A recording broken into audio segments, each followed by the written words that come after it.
लक्ष्य कठिन हो तो पाने में मजा आता है, हिम्मत की हद से टकराने में मजा आता है। समंदर की अथाह गहराई पसंद है मुझे,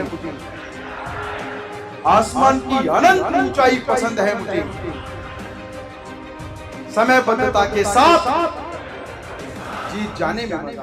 मंच पर बोलने की कला, आर्ट ऑफ पब्लिक स्पीकिंग। और केवल एक टॉपिक नहीं, मैं 3 टॉपिक आपको ऐसे देने वाला हूं जो आपकी लाइफ को ट्रांसफॉर्म करके रख देंगे। और वो है मंच पर बोलने की कला। एक अकेली ऐसी कला है, हर व्यक्ति को यह जरूरत है कि वो मंच पर नहीं लेकिन बोलने की कला जरूर सीखे। ध्यान रखिएगा, एक बच्चा 11 महीने की उम्र से बोलना शुरू करता है और अपने जीवन काल में मृत्यु के निकट समय तक बोलता है, लेकिन बोलना क्या है यह उसको नहीं पता होता। बोलना कैसे है यह उसको नहीं पता होता। मात्र आपके शब्दों की ताकत आपका वर्तमान बदल के रख सकती है और मात्र आपके बोलने की ताकत आपके भविष्य का निर्माण कर सकती है। कुछ टिप्स मैं आपको देना चाहता हूं और ध्यान रखिएगा, जब आप उन चीजों का इस्तेमाल अपनी लाइफ में करेंगे तो आपकी लाइफ ट्रांसफॉर्म होने वाली है। क्या है ये फेस इंप्रेशन? कोई बता सकता है? एनीवन? ये फेस इंप्रेशन क्या शो कर रहा है? आई कांटेक्ट, एटीट्यूड शो कर रहा है। और एटीट्यूड भी 2 तरह का होता है, नेगेटिव और पॉजिटिव और क्वेश्चन बेस्ड। किस तरह का ये पसंद नहीं आया ऐसी बात के लिए है, जैसे कोई बात कही है और उसको पसंद नहीं आई है। फाइन। ध्यान रखिएगा, शब्दों की ताकत से ज्यादा ताकत बॉडी लैंग्वेज की होती है। और जो लोग बॉडी लैंग्वेज की ताकत का इस्तेमाल करते हैं वो अपने क्लाइंट्स के साथ कई गुना ज्यादा बिजनेस ग्रैब करते हैं। यह आपके ऊपर निर्भर करता है कि आपकी बॉडी लैंग्वेज कैसी है। ध्यान रखिएगा, प्रोडक्ट या सर्विसेज को सेल करने से पहले आपको अपनी एबिलिटी को दूसरे व्यक्ति के सामने रखना होता है। क्लाइंट जितना छोटा होगा, प्रोडक्ट आगे करने की संभावना उतनी ज्यादा होगी, और क्लाइंट जितना बड़ा होगा आपकी एबिलिटी ज्यादा काम करेगी। जितने लोग यहां पर शॉप, शोरूम, फैक्ट्री चलाते होंगे वो ये जानते होंगे, छोटा ग्राहक आता है तो फैक्ट्री दिखा के प्रभावित कर देते हैं, शॉप दिखा के प्रभावित करते हैं, प्रोडक्ट दिखा के प्रभावित करते हैं। लेकिन एक जब बड़ा क्लाइंट आपसे डील करना चाहता है तो वो आपके सेटअप पर आता ही नहीं है। वो कहता है if you are interested to deal with me, come to my office. और आप अपना प्रोडक्ट लेके जाते हैं और प्रोडक्ट को आगे रखकर उसके पीछे छुपना चाहते हैं। लेकिन वो व्यक्ति आपके प्रोडक्ट से नहीं, आपसे बात करना चाहता है। यदि वो आपसे प्रभावित है तभी वो व्यक्ति आपके साथ डील करने के लिए तैयार होगा। प्रोडक्ट बड़ी डील्स में हमेशा सेकेंडरी हो जाता है। यस और no? Most of the time बड़े बिजनेसेस में जब आप बड़े क्लाइंट के साथ डील करते हैं तो आपकी पर्सनल एबिलिटी ज्यादा काम करती है in comparison of your product. और कई बार अगर ग्राहक को वो प्रोडक्ट लेना ही है तो आपकी कम्युनिकेशन स्किल कैसी भी हो, वो छोटा क्लाइंट आपसे मटेरियल लेकर जाएगा। सबसे पहली बात, ये फेस इंप्रेशन क्या शो करता है? क्या शो करता है? एग्रेसिवनेस, गुस्सा।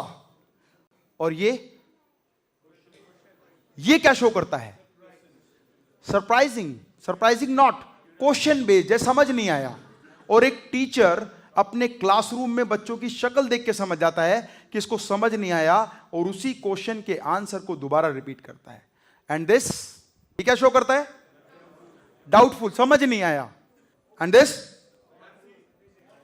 तो एक बात बताएं, अगर आप हिंदुस्तान में रहते हैं और आपको मात्र हिंदी आती है, आप चाइना चले जाते हैं, वहां पे चाइनीज लैंग्वेज है, तो क्या आप चाइनीज में समझ पाएंगे? क्या आप समझ पाएंगे? अच्छा, कुछ लोग कहते हैं सर चाइनीज तो आती है मुझे। जर्मनी चले जाते हैं और जर्मन लैंग्वेज में कोई व्यक्ति आपसे बात करता है, आप समझ पाएंगे? तो आप पानी कैसे मांगेंगे? आप पानी कैसे मांगेंगे? प्लीज टेल मी, बताएं, पानी कैसे मांगेंगे? इशारा करेंगे पानी का। मतलब आपकी बॉडी लैंग्वेज कम्युनिकेशन का काम करती है। यस और नो? आपने इशारा किया, वो समझ गया यू नीड वाटर, और वो अपनी लैंग्वेज में कुछ और बोलेगा, फिर कहेंगे पानी। ठीक है, दैट्स यस और नो? लेकिन अगर कोई ब्लाइंड व्यक्ति है, उसको कैंची चाहिए, तो वो कैसे मांगेगा? हाँ, वेरी गुड। दोबारा बताओ, किस किसने अभी ऐसे किया था? वो बोलेगा कैची चाहिए यार, वाइन। हाँ जी, और ये क्या शो करता है? हैप्पी। मतलब आपने जो बात बताई है वो बिल्कुल ठीक से समझ में आई है। एंड ये सारी जो बॉडी लैंग्वेजेस है ना, ये आपके बिजनेस में, आपके प्रोफेशन में, आपकी पर्सनल लाइफ में, आपकी सोशल लाइफ में, आपके सर्कल को डेवलप करने में, आपके रिलेशन को बिल्ड करने में, आपकी बिजनेस डील को टॉप लेवल तक ले जाने में, आपके कंज्यूमर को प्रभावित करने में बहुत इंपॉर्टेंट है। और यहां तक कि सोशल लेवल पर भी इसकी बहुत ज़्यादा ज़रूरत होती है, और यहां तक कि पर्सनल रिलेशन में भी इसकी बहुत ज़्यादा ज़रूरत होती है। जैसे एक शब्द आप किस टोन में बोलते हैं, किस टेम्पो में बोलते हैं, किस स्टाइल में बोलते हैं, वो ये बता देता है कि सामने वाले को समझ क्या आया है या वो क्या कहना चाहता है। एक शब्द मैं आपको बताऊं, अच्छा। अच्छा मतलब अच्छा, अच्छा। अब इस अच्छा को कितने तरीके से बोल सकते हैं? जैसे मतलब कोई समझा रहा है और आपको लगता है तू मुझे समझाएगा, तो क्या कहेंगे? अच्छा। अच्छा, कई बार ऐसा हुआ कि आपको एक ऐसी बात बताई गई जो आपको नहीं पता थी, तो आप कैसे बोलेंगे? अच्छा। आप समझ रहे हैं? शब्द एक ही है, तो अंतर किस बात का है? आपकी टोन क्या होगी, आपका टेम्पो क्या होगा, और आपका फेस इंप्रेशन क्या होगा, आपकी बॉडी लैंग्वेज कैसी होगी। यस और नो? तो हम बात करते हैं कुछ ऐसी टिप्स की जो आपको यह समझा देगी कि यदि इन सिद्धांतों का अनुकरण मैंने लाइफ में किया तो मेरी लाइफ ट्रांसफॉर्म होने वाली है। नंबर 1, परसेंटेज के हिसाब से एक पिरामिड दिखाया गया है जिसमें यह बताया गया है कि किस तरह से आप लोगों को प्रभावित कर सकते हैं। ध्यान से देखिएगा, 5% क्या है? आपकी जो बात है, यदि आपने लेक्चर की तरह डिलीवर की है तो वो 5% ही किसी व्यक्ति को प्रभावित कर सकती है। जबकि रीडिंग, कोई बात, मतलब जो हम लेक्चर के रूप में सुनते हैं, केवल 5% बात ही हमें याद रह जाती है। लेकिन अगर कोई बात हम पढ़ते हैं तो लगभग 10% से ज़्यादा बात हमें याद रह जाती है। लेकिन जो बात हम ऑडियो के रूप में सुनते हैं, आवाज़ के रूप में सुनते हैं, 20% से ज़्यादा हमें याद रह जाती है। लेकिन यदि किसी चीज़ को हम डेमोन्स्ट्रेशन के माध्यम से देखते हैं, सीखते हैं, सुनते हैं, समझते हैं, तो उसका लगभग 30% हमें याद रह जाता है। लेकिन जब किसी बात को 50% डिस्कशन के रूप में समझते हैं, एक ग्रुप टॉक के रूप में समझते हैं, तो वो बात हमें लगभग 50% याद रह जाती है। और जब कोई बात प्रैक्टिस करके हम करते हैं तो वो लगभग 75% हमें याद रह जाती है। और जब कोई बात हम किसी दूसरे को सिखा कर सोचते हैं, समझते हैं, तो वो बात हमें 90% याद रह जाती है। ये निर्भर करता है कि आप किस तरह से अपने बिजनेस में किस बात को कैसे इंप्लीमेंट करते हैं। And the next, body language. जब एक कैलकुलेशन की गई कि वर्ड्स में, बॉडी लैंग्वेज में, कम्युनिकेशन स्किल में किसका कितना कितना रेशो है, तो पता चला कि 7% काम केवल शब्द करते हैं। किसी भी व्यक्ति को प्रभावित करने के लिए 7% काम केवल शब्द करते हैं।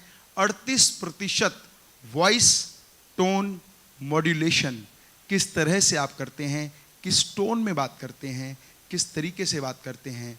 और बाकी 55% बात body language and face impression से होती है। यस और नो? एक बात मैं आपसे कहना चाहता हूं, यदि आप इन सभी चीजों को सीखते हैं, समझते हैं, तो आप अपनी लाइफ को ट्रांसफॉर्म करते हैं। ध्यान रखिएगा, बॉडी लैंग्वेज में गेस्चर, आई कांटेक्ट, आपके स्माइल करने का तरीका। कई बार आपका कंज्यूमर आपको ऐसे प्राइस बोल देगा जो प्राइस आपकी कॉस्ट से भी नीचे होगी, और जैसे ही आपका फेस इंप्रेशन चेंज होता है तो आपकी डील क्लोज होते होते रह जाती है। जो लोग मार्केटिंग में होते हैं, सेल्स में होते हैं, उनके लिए बहुत इंपॉर्टेंट है इन सभी चीज़ों को सीखना, समझना और अपने बिजनेस में इंप्लीमेंट करना। Number 1 gesture, number 2 eye contact. अभी प्रॉब्लम क्या है, जब हम किसी से बात करते हैं तो ठीक तरीके से आई कांटेक्ट नहीं होता। और मैं पूरे विश्वास के साथ कहता हूं कि यहां जब आप किसी 1-to-1 मिलते हैं और आंखों में देखकर बात नहीं करते, तो आपका कॉन्फिडेंस थोड़ा सा कम लगता है, देखने में कम लगता है। इंटरनली आप कितने भी कॉन्फिडेंट हो, तो सामने वाले व्यक्ति से जब बात करो तो आई कांटेक्ट के साथ करो। ठीक उस तरह से जब एक ग्रुप में बात करो तो किसी व्यक्ति विशेष से बात मत करो। और जैसे आप देख रहे होंगे, लगभग बैठे हुए इस प्रांगण में हर व्यक्ति को लगता होगा कि मैं उससे पर्सनल बात कर रहा हूं, मैं उसकी तरफ देख रहा हूं, उसकी भाषा को समझ रहा हूं, उसके फेस इंप्रेशन को समझ रहा हूं, और उसको लगता होगा कि सर तो मुझसे ही बात कर रहे हैं। तो ग्रुप कम्युनिकेशन की स्टाइल एंड टेक्निक्स डिफरेंट हैं और इंडिविजुअल लेवल पर बात करने के तरीके थोड़े डिफरेंट हैं। स्माइल, हर व्यक्ति। अच्छा, मैं एक बात पूछता हूं कि ये बताइए, मोस्ट ऑफ द टाइम घड़ी बनाने वाली कंपनी जब घड़ी की फोटो कहीं दिखाती है तो उसमें समय क्या होता है? उसमें समय क्या होता है? 10:10। और आप देख लीजिएगा, एक साइक्लिक सिस्टम में एक बात समझाई गई है कि हर व्यक्ति हंसते हुए व्यक्ति का चेहरा देखना चाहता है। हर व्यक्ति हंसते हुए व्यक्ति का चेहरा देखना चाहता है, रोते हुए व्यक्ति को तो उसके परिवार के भी नहीं देखना चाहते। कहते चुप हो जा, ठीक है, हंस रहा हो तो कहते हैं हंस मत, ऐसा होता है कभी। लेकिन अगर वो रो रहा है तो वो रोते हुए उसके परिवार के बच्चे नहीं देखना चाहते, साथी नहीं देखना चाहते। तो घड़ी जब बेचने वाली कंपनी ने घड़ी पर रिसर्च की कि 10 घड़ियों में से सबसे पहले कौन सी बिकी, तो जाना गया, पता चला कि जिस घड़ी में 10:10 थे, जो साइकोलॉजिकल एक मैसेज देती थी कि आई एम स्माइलिंग, उस टाइम से एक सिद्धांत बना, अगर घड़ी को सक्सेसफुल तरीके से बेचना है तो उसका जो पोस्चर है वो स्माइलिंग होना चाहिए। और जब 5:40 होते हैं तो ऐसी घड़ी की फोटो कभी भी आपको कहीं नहीं मिलती है। यस और नो? तो इसका मतलब आप यदि अपने कंज्यूमर के साथ डील करते हैं तो आपकी स्माइली फेस होना चाहिए। Tone and voice is the most important concern. आपकी टोन क्या है, आपकी वॉइस क्या है, डायलॉग की डिलीवरी किस तरह से डिलीवर हुआ, उस बात पर निर्भर करता है। और जो लोग टोन, टेम्पो, हर चीज को सुनते हैं, समझते हैं, और वॉल्यूम, मतलब जब आप बात करें तो किस वॉल्यूम में बात करें, उस वॉल्यूम से आप लोगों को प्रभावित कर सकते हैं। जैसे बहुत खास बात को बहुत धीरे से कहा जाता है लेकिन सुनाई वो पूरी देती है। यस और नो? जैसे लक्ष्य कठिन हो, छोटा सा लक्ष्य, उसकी वॉइस ओवर क्या होगी आप समझिए। आप देखेंगे जो प्रभावशाली एक्टर है, प्रभावशाली वॉइस ओवर आर्टिस्ट है, वो वॉइस का भी इस्तेमाल करता है, टोन एंड टेम्पो का भी इस्तेमाल करता है, और अपनी भाषा से लोगों को समझा देता है कि वो क्या कहना चाहते हैं। और ये सब बहुत इंपॉर्टेंट चीज है।